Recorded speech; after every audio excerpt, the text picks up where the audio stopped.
नाज़रीन, अहम खबर आपको देंगे। पंजाब असेंबली इजलास बदनज़मी का शिकार हो गया। अरकान असेंबली आपस में उलझ पड़े, नौबत हाथापाई तक पहुंच गई। हालात काबू से बाहर होने के बाद पंजाब असेंबली का इजलास कुछ देर के लिए मुलतवी कर दिया गया। जी हाँ, ये मनाजिर आप देख सकते हैं कि नौबत हाथापाई तक जा पहुंची है और हालात काबू से बाहर हो चुके हैं। पंजाब असेंबली के इजलास को कुछ देर के लिए मुलतवी कर दिया गया है। फसीउल्लाह, बताइएगा क्या ये हुकूमती और अपोजिशन के अरकान है और मामला क्या था? जी बिल्कुल ऐसा ही है। हुकूमती और अपोजिशन के अरकान जो है उनके दरमियान आपस में हाथापाई हुई है और ये मामला कुछ यूँ हुआ कि पंजाब असेंबली का इजलास जारी था कि इस दौरान जो डिप्टी अपोजिशन लीडर हैं मोइन कुरैशी वो गुफ्तगू कर रहे थे कि अचानक जो अपोजिशन रुकन हैं खालिद निसार वो अपनी सीट से उठे हैं और हुकूमती रुकन जो है हसन रियाज की जानिब बढ़े हैं और जाके जो है उनको थप्पड़ रसीद किया। इसी तरह जो हुकूमती रुकन है उनकी जानिब से भी जवाबी वार करने की जो है वो कोशिश की गई है। दोनों जानिब से जब ये मामला इस तरह सामने आया तो जो स्पीकर जो डिप्टी स्पीकर मौजूद थे चेयर पर उन्होंने दोनों को रोकने की कोशिश की और बाद अज़ां जो है अपनी सीट से जो सूबाई वज़रा थे वो भी उठे और उन्होंने भी जाकर जो है वो हाथापाई को रुकवाया। सूबाई वजीर जिशान रफीक जो है वो बीच में कूद पड़े। इसी तरह जो दीगर वज़रा थे उन्होंने भी कोशिश की कि जो है ये मामला ख़त्म किया जाए। ज़राए का कहना है कि आपस में जो है वो जुमलों के जो तलख है वो तबादले हुए जिस पर मामला बढ़ा और फिर अपोजिशन रुकन जो है वो अपनी सीट से उठकर हुकूमती रुकन की जानिब बढ़े और उन्होंने जाकर जो है वो हाथापाई जो है हुकूमती रुकन के साथ शुरू कर दी। फिर जो है जो डिप्टी स्पीकर ज़हीर इकबाल चन्नर है उनकी जानिब से पंजाब असेंबली का इजलास जो है वो 5 मिनट के लिए मुलतवी कर दिया गया। उनकी जानिब से 12 जो है वो दोनों तरफ में हिदायत की गई थी कि मामले को रफा दफा किया जाए और अपनी अपनी सीटों पर बराजमान हुआ जाए। ताहम जो बदनज़मी का शिकार हुआ ये इजलास जिस पर जो है वो डिप्टी स्पीकर ने इस इजलास को 5 मिनट के लिए मुलतवी कर दिया है। ठीक है, इस इजलास को 5 मिनट के लिए मुलतवी कर दिया गया है। फसीउल्लाह, ये भी बताइएगा कि इससे पहले जब हंगामा आरई हुई, गालम गलोच हुई थे, कई अरकान को मुअत्तल किया गया था। क्या इन अरकान को भी मुअत्तल किया जा सकता है? बिल्कुल, ये तो फैसला जो है वो अब जो कायम मकाम स्पीकर हैं जो कि डिप्टी स्पीकर ज़हीर इकबाल चन्नर है वो करेंगे। ताहम वो जो मामला था वो इससे डिफरेंट था। वो जो है ऐवान में स्पीच के दौरान जब बजट इजलास जारी था और उसमें जो तकरीर की जा रही थी जिसमें वजीर ख़जाना की तकरीर थी, इसके बाद जो है वो वज़ीर पंजाब की जो तकरीर थी उस पर हंगामा आराई की गई थी और उस पर जो है वो जुमले कसे गए थे, नाजेबा अल्फाज का इस्तेमाल किया गया था जिस पर उस वक्त जो स्पीकर पंजाब असेंबली थे मलिक अहमद खान उन्होंने जो है वो 26 अरकान को जो है वो मुअत्तल किया था। ताम ये मामला हाथापाई का है, इस पर जो है वो क्या सजा बनती है ये कानून के मुताबिक जो है वो फैसला किया जाएगा। क्योंकि पहले जो है वार अपोजिशन रुकन की जानिब से अपनी सीट से उठकर हुकूमत की सीट पर आकर जो है वो किया गया है। इस पर जो है वो बाकायदा कार्रवाई का आगाज भी किया जाएगा और इस पर जो है 5 मिनट के लिए इजलास मुलतवी किया जाएगा।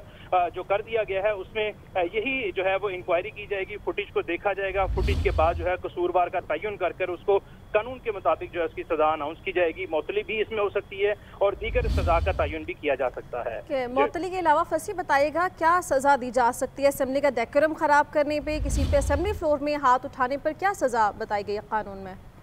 नॉर्मली जो हमने देखा है कि यहाँ पर रिवायत रही है कि जो पहली सजा दी जाती है डेकोरम खराब करने पे वो 14 जो इजलासों की सिटिंग है उससे जो है वो रुकन असेंबली को मुअत्तल किया जा सकता है। यानी कि जो रुकन असेंबली है वो 14 इजलासों की सिटिंग में जो है वो हाजिर नहीं हो सकता। इसके अलावा उसका जो है असेंबली के अंदर दाखिला भी जो है वो बंद कर दिया जाता है। गुज़श्ता अदवार में भी हमने देखा, इस गवर्नमेंट के भी और इससे गुज़श्ता जो गवर्नमेंट थी उसमें भी ये देखा कि दाखिले बंद कर दिए गए और 14 रोज के लिए जो है उन्हें पाबंदी लगा दी गई कि वो ना पंजाब असेंबली की जो डोमेन है वहाँ एंटर हो सकते हैं, ना ही इजलास में शिरकत कर सकते हैं। इसके साथ साथ अगर कोई तोड़ फोड़ होती है तो उस पर जिस तरह हमने देखा कि स्पीकर पंजाब असेंबली मलिक अहमद खान की जानिब से जुर्माने भी आए थे, माइक तोड़ने की शिकायत देता। हम ये मामला उस मामले से कदरे डिफरेंट है क्योंकि इसमें हाथापाई की गई और बजाता फुटेज में भी देखा जा सकता है कि अपोजिशन रुकन ने हुकूमती रुकन को चढ़ कर जो है वो चपेट रसीद की है। इसी तरह हुकूमती रुकन की जानिब से भी जवाबी वार किया गया है।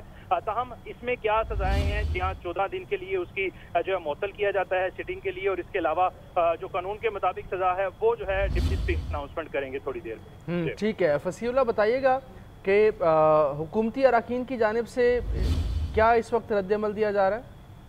बिल्कुल, हुकूमती अरकान की जानिब से मौके पर तो यही कोशिश की गई कि ये हाथापाई जो है वो छुड़वाई जाए। ये मामला जब जो पेश आया उस वक्त जो है वो deputy opposition leader Moin Qureshi जो है वो पंजाब असम्बली के ईवान में जो है वो स्पीच कर रहे थे। इसी दौरान जब उन्होंने मुड़ के पीछे देखा, इसी तरह हुकूमती जो वुज़रा थे जिसमें जो सूबाई वजीर है ज़िशान रफीक, वो एकदम जो है अपनी सीट से उठकर उनको जो है वो लड़ाई छुड़वाने के लिए कूद पड़े, जबकि जो वजीर कानून थे वो भी इसी जो है वो कुर्सी पर बैठे थे तो वो भी उठ के उनको छुड़वाए। और ये जो हसन रियाज हैं वो बैठे थे, वो एकदम अपनी सीट से उठे हैं हुकूमती बेंचेस की जानिब से। और जब उन्होंने देखा है कि अपोजिशन रुकन जो कि जो खालिद निसार हैं वो उनकी जानिब बढ़ रहे हैं और उन्हें चपेट मारने की कोशिश कर रहे हैं, तो दोनों के दरमियान जब ये मामला पेश आया तो हुकूमती वुज़रा ने कोशिश की छुड़वाने की। इसी तरह अपोजिशन के अरकान भी इस लड़ाई को छुड़वाने के लिए आगे आए और कोशिश की कि ये मामला रफा दफा किया जाए। ताहम जो बदनज़मी का शिकार हुआ है इजलास, उस पर जो है वो मौके पर पहले तो जो डिप्टी स्पीकर ज़हीर इकबाल चलन है उन्होंने दोनों को हिदायत दी कि नज़्म ज़ब्त जो है उसको बरकरार रखा जाए, ऐसी हरकत ना की जाए, जो है वो हिदायत देते रहे। ताहम फिर उन्होंने 5 मिनट के लिए इजलास जो है वो मुलतवी कर दिया गया है। इजलास दोबारा शुरू होगा तो यकीनन ये तवक्कुआत हैं कि उनकी जानिब से बाज़ाब्ता जो है वो सजा जज़ा का जो है वो अनाउंसमेंट भी मतवक्के है और 14 रोज के लिए आया वो सिटिंग उनकी कैंसिल करते हैं या मजीद कोई इसमें सजा की अनाउंसमेंट देते हैं, वो फैसला करेंगे। और वो हुकूमती अरकान और दीगर जो हुकूमती अरकान के अलावा जो दीगर अपोजिशन के अरकान है वो भी उनके पास जाकर बैठेंगे और तमाम की मुशावरत से ही जो है वो जिम्मेदारान का तयन किया जाएगा और फिर उसकी सजा जो है वो अनाउंस की जाएगी। ठीक है, बस ये तो इजलास शुरू होने के बाद पता चलेगा कि क्या कार्रवाई की जाती है। ये कहेगा कि खालिद निसार की जानिब से थप्पड़ क्यों मारा गया, किस बात पर वो इतने तइश में आ गए कि उठ के थप्पड़ सीधा रसीद कर दिया गया, किसकी स्पीच उस वक्त जारी थी और क्या बात हुई उस वक्त? अब बिल्कुल बज़ाहिर जो हम गैलरी में बैठ के ऑब्जर्व कर रहे हैं वो यही देखा गया है कि दोनों में पहले जो है वो अल्फाज का जो है वो तबादला होता है, कुछ जुमलों का जो है वो तलख जुमलों का तबादला होता है। फसीउल्लाह बताइएगा, क्या ये हुकूमती और अपोजिशन के अरकान है और मामला क्या था? जी बिल्कुल ऐसा ही है, हुकूमती और अपोजिशन के अरकान जो है उनके दरमियान आपस में हाथापाई हुई है। और ये मामला कुछ यूँ हुआ कि पंजाब असम्बली का इजलास जारी था कि इस दौरान जो डिप्टी अपोजिशन लीडर हैं मोइन कुरैशी वो गुफ्तगू कर रहे थे कि अचानक जो अपोजिशन रुकन हैं खालिद निसार वो अपनी सीट से उठे हैं और हुकूमती रुकन जो है हसन रियाज की जानिब बढ़े हैं और जाके जो है उनको थप्पड़ रसीद किया। इसी तरह जो हुकूमती रुकन है उनकी जानिब से भी जवाबी वार करने की जो है वो कोशिश की गई है। दोनों जानिब से जब ये मामला इस तरह सामने आया तो जो स्पीकर जो डिप्टी स्पीकर मौजूद थे चेयर पर, उन्होंने दोनों को रोकने की कोशिश की और बाद अज़ां जो है अपनी सीट से जो सूबाई वुज़रा थे वो भी उठे और उन्होंने भी जाकर जो है वो हाथापाई को रुकवाया। सूबाई वजीर ज़िशान रफीक जो है वो बीच में कूद पड़े। इसी तरह जो दीगर वुज़रा थे उन्होंने भी कोशिश की कि जो है ये मामला ख़त्म किया जाए।